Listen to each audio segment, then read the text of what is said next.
Safuu akkanaatu ijoollummaa kootti na mudate.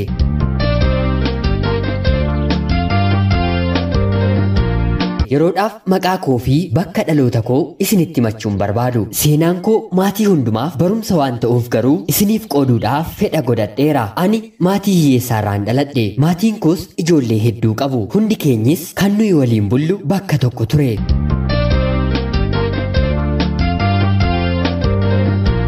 Yoggus kanan yaadadhu umuriin koo waggaa 11 walakkaa ta'a. Halkan seexanni na dogongorsee obboleessa koo quxusuu waliin wal qunnamtii saalaan raawwadhe. Yogguun hirriba koo keessaa dammaqu wanti abjuu kootti argaan ture dhuguma narratti raawwateera. Anis kabaja koollee waan hin dhabeef baay'ee ofitti gadduun akka aadaa fi amantaa keenyaatti wanta safuu ta'e hidda koo irratti raawwachuun natti dhagahame. Ofis jibbeen du'a filadheen ijoollummaa kootti finyootti of rarraasuus naaf milkaa'uu dide. Salphina koo baadhee otoo namni hin beekiin otuman jiraadhu kutaa 5ffaa yeroon ga'u hiriyoonni koo shamarranii maaliif biyya hambaa deemnee jiruu keenyan jijjiirruu naan jedhani. Anis lafa na liqimsu hawaasa sana keessaa wantan barbaadee dhabeef tooftaa gaarii godheen maatii koo eeyyamsiisuun wanta qaban hundaa walitti naaf gurguranii biyya hambaan deeme.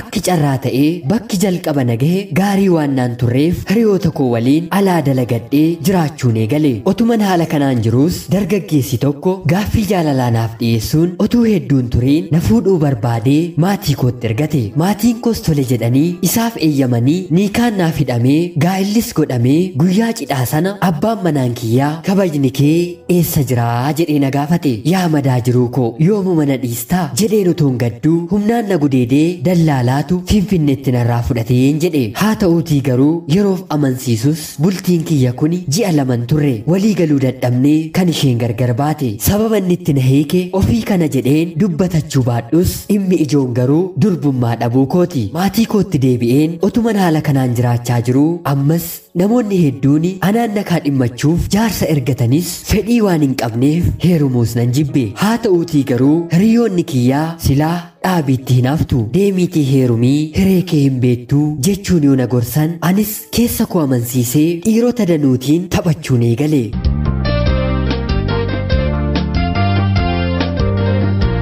Miirri jaalalaa kan jedhan na keessatti waan hin uumamneef kan na gaafate hunda tole jechuudhaafiin keessa kootti ofiis kan carraan koo tokko ta'e waliin hin heerumaa jedhee amansiiseen jiruu kootti fufe. Ammas filannoo koodhumaan abbaan carraa ta'e harka isaa na galche. Haa ta'uutii garuu jaalalli kan jedhan ani maqaan malee jireenyaan nan dhabe. Isattis heerumee waliin yoon jiraadhu yogguu waliin ciisnu namummaan saanarraa bineensa fakkaatee hin na sodaachisa. Wantan nama faana ciisitoon taane bineensa faana kanan ciise fakkaatees natti argama. Yaa hiriyoota koo yeroon kana jedhu nama jibbuu koo soon taane wanta na mudate dhugaan irra jiru isinitti himuu kooti. Yoo natti qabamtan dhiifaman siniin jedha. Jireenyi koo waan badeef bultiin koo toora waan dhabeef jaalladheen osoon taane dirqaman na dubbachiisa. Yeroo ammaa kanattis abbaa manaa koorraa erga biraa deemeen biyya hambaa dhaqee waggaa 2 fixeen sadaffaa keessan jira. Nagadhiisi jennaan innii fi maatiin koo hedduu na didanii. Anaaf rakkoon kiyya jaalalaan jaalladheen jiraachuu dadhabuu kooti. Isatti deebi'uus waan hin feeneef namoota gara biraa waliin haasa'aatiin jira. Haa ta'uutii garuu miira jaalalaa uumuun eenyuufuu naaf hin danda'amne. Kushinaa arabaa jalatti yeroo koo akkan gubaa jiru daawwitiin natti mul'ata. Hiriyoonni koo hedduun koottuutti deebi'ii isa waliin jiraadhu jechuun na kadhatanis hadaraa na dhiisaa anaaf inni kanaan booda dhakaa gargar cabee walitti hin deebine jedheen yogguun himu inni immoo deebisee eeyyama koo malee niikaan waan hin buuneef ansiif hin deebisuu jechuun na qabeera. Anis haaloo qabeen yoo feete niikaa kee algee isaa foo'ii mana keetti dhadhu jedheen isa cufeera. Yaa obboloota koo jiruu koo keessatti mufachuun keessani waanuman oolledha. Namni akkasii kuni maalumaaf uumamee kan jedhu sin oolu. Haqa jiruu koo waan ta'eef qubanatti qabuu keessanirra yaada jireenya koo utubu komentii jalatti naaf barreessa. Rakkoo kana keessaa baheen akkan jiruu bareedaa jiraadhuuf kadhannaa keessaniin na yaadadha. Ergaan koo inni dhumaa ijoolleen waggaa 6 olii ofitte wal biran bulchiina. Safuun ana irratti mudatee jireenya jaalala kootti gufuunatti ta'e akka dhala keessan hin qunnamne ana obboleettii keessan biyya ormaa kan jiraat nagaatti galatooma.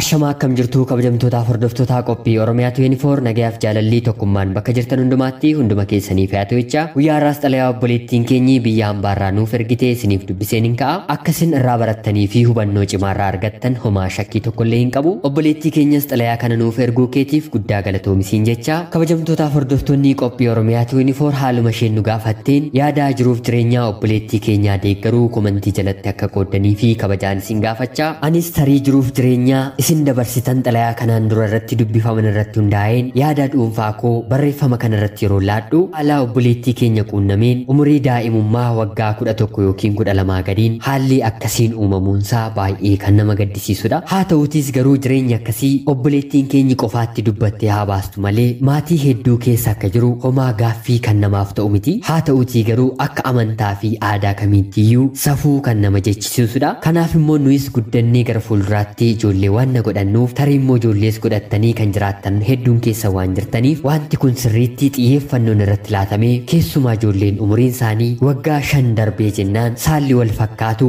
obbolaatuu ta'aniiyyuu otuu waliin ciisuu baatanii baay'ee gaariidha kan jedhu anis ergaa dhuunfaa koo isiniif hin dabarsa. Maaliif weettan haaluma argamuutiin yookiin haalli nuti itti guddanne yoo laalle miira akkasiif yaaduu yookiin xiyyeeffannoo laachuu jalqabuun eessaa jalqaba jennee yoo yaanne umuriin keenya daa'imummaatii waggaa 3 4 5 osoo hin caaliin wanti akkasii ija keenya keessatti suura ka'uu ni jalqaba. Kanaaf kunillee ijoollee irratti mudachuu waan danda'uuf akkuma obboleettiin keenyi ergaa ishee irratti nuuf barreessite xiyyeeffannoo itti laachuu qabna. Rabbii kun akkan uumamneef immoo nu haa baraaru. Safuuwwan akkasii erga raawwatamanii booddeellee rabbi kadhachuun kadhannaan cimaa waan barbaachisuuf fallisaa isatti araaramuu qofa waan ta'eef beekaniis otoo hin beekinis cubbuu hojjechuun waanuma jirudha. Haa ta'uutii garuu waan beekaniis otoo hin beekinis balleessan hundumaaf rabbi araara waan godhuuf imimmaan buusanii isatti ol facaasuutu furmaatani ta'aa kan jedhu anis yaada nan qaba. Egaan xalayaa obboleettii keenya irratti hundaa'uutiin immoo namni tokko nama gara biraa jaallachuudhaaf kan dadhabu yoo maal ta'edha kan jedhutti yeroon seenu shamarran hedduun keessan akkuma beektan carraan jireenyaa garamitti nageessa jettanii waan hin beekneef namoota hedduurraa kan argamu dhiirota 2 yookiin 3 yookiin isaa ol waliin sin jaalladha jedhamuun haasa'uutiin hedduu keessan biratti kan baratamedha. Yeroo ammaa kanatti namni amanamee haga dhumaatti nama waliin jiraata jedhamu shakkii keessa waan nama naqeef kanaafis natti fakkaata hedduun namaa akkuma obboleettii keenya carraa nabaasitti hin deema jechuun ilaalcha jaalalaa argachuuf miira amanamummaa barbaaduutti dursa kan kennamu. Haa ta'uutii garuu kanas ta'e sana shamarri tokko erga heerumtee dhiirri tokkos erga fuudhee tokkoof tokko ta'anii amanamummaadhaan waliin jiraachuun kan nama kabachiisuu fi ulfina namaaf laatu waan ta'eef nama jiru sana akka namummaa isaatti kabajanii hir'ina isaa guutuun waliin jiraachuun itti gaafatamummaa carraa keessa hin galle jedhanii yaaduun baay'ee barbaachisaadha.